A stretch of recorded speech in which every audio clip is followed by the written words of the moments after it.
नबी पाक अलैहिस्सलाम ने फरमाया, बुखारी शरीफ में हदीस है, गौर से सुनिएगा, मुसीबतें टालनी है ना तो अपने किरदार को बदलना पड़ेगा। बुखारी शरीफ में हदीस है, रहमत आलम अलैहिस्सलाम फरमाते हैं, बनी इसराइल के 3 बंदे जा रहे थे और पहाड़ी सफर था, अंधेरी आ गई, बारिश आ गई, शदीद तूफान चला, वो एक गार में बैठे, ऊपर से पत्थर गिरा और गार का दरवाजा बंद हो गया। ये हदीस है, ये गप नहीं है। वैसे ये 5वीं की किताब में भी ये मजमून था किसी वक्त, पता नहीं अब है या नहीं है। तो ये हदीस है बुखारी शरीफ की, जरा गौर से सुनिए सारे मेरे दोस्त, मेरे अहबाब। फरमाया कि उन्होंने बड़ा धक्का लगाया, लेकिन वो बिल्कुल कामयाब ना हुए और वो रास्ता ना खुलवा सके, ना खोल सके।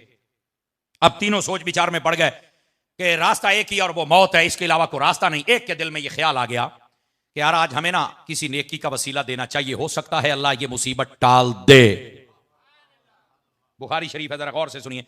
एक ने कहा ठीक है मैं अपनी नेकी का वसीला देता हूं। उसको अपनी जिंदगी की ये नेकी याद थी, सुनिए क्या वो कहता है, बारी ताला तेरे तो इल्म पाक में है कि मेरे माँ बाप भी थे और मेरे छोटे बच्चे भी थे और मैं बकरियां चराता।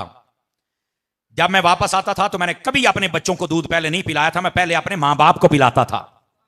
मेरे अल्लाह ये सिर्फ तेरे नबी की तालीम की वजह से, तेरी रजा के लिए मैं करता था। और उसने कहा, ये बुखारी में, बारी ताला वो रात तो मैं तो भूल सकता हूं पर तू कैसे भूले, तू तो रब है, कि जब मैं आया और मेरे माँ बाप सो गए, मेरे बच्चे बिलक रहे थे, मैंने दूध उनको नहीं पिलाया, पहले अपने माँ बाप को पेश किया, बाद में बच्चों को। बारी ताला अगर ये माँ बाप के साथ उसने सलूक तेरी रजा के लिए था और तूने कबूल किया है तो आज ये मेरी मुसीबत तो टाल।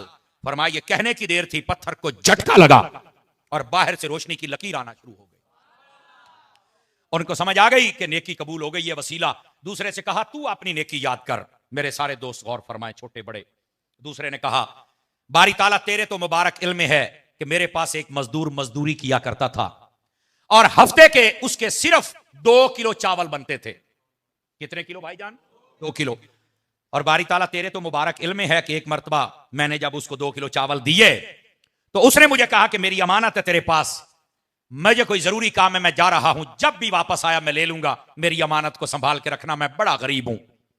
बारी ताला फिर तेरे इल्म में है ना कि वो एक अरसे तक नहीं आया, मैंने वो चावल जब खराब होने लगे तो जमीन में डाल दिए, उसकी पनीरी बन गई, फिर मैंने उसको मजीद काश्त किया तो वो पहले 2 किलो थे, फिर 2 बोरे बन गए। फिर वो बंदा नहीं आया तो मैंने उनको बेचकर एक गाय खरीद ली, फिर वो गाय ने बच्चे देने शुरू कर दिए, फिर वो बंदा नहीं आया, 2, 4, 10, 15, 20 गाय हो गई। तो फिर मैंने एक गुलाम खरीदा जो उन गायों को चराया करता था। बारी ताला इतने यानी 30-40 साल के बाद वो बंदा आया और आके कहता है, ऐ अल्लाह के बंदे मेरे 2 किलो चावल दे दे। तो बारी ताला तुझे तो पता है मैंने 2 किलो चावल नहीं दिए थे, मैंने कहा था ये गाय भी तेरी हैं। ये बुखारी शरीफ है, ये सारी गाय भी तेरी हैं, ये गुलाम भी